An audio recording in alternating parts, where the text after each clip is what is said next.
Please subscribe and you can download this code from description below. Python is a versatile and popular programming language used for web development, data analysis, scientific computing, and more.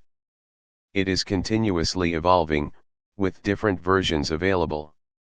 In this tutorial, we'll explore the various Python versions and help you understand which one to choose as a newbie. Python 2 and Python 3 are two major versions of Python.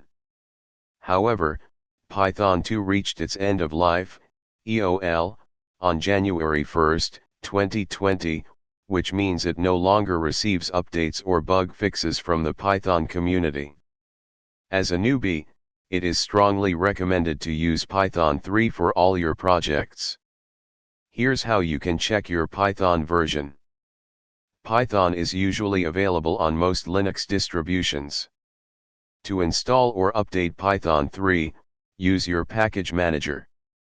Python 3 introduced several improvements over Python 2.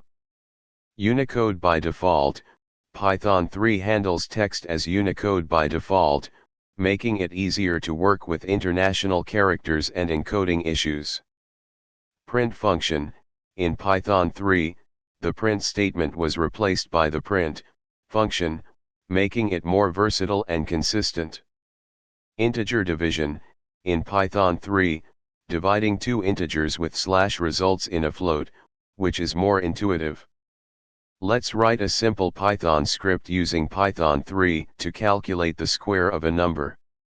Save this code in a file with a .py extension, example square.py, and run it using the command python square.py.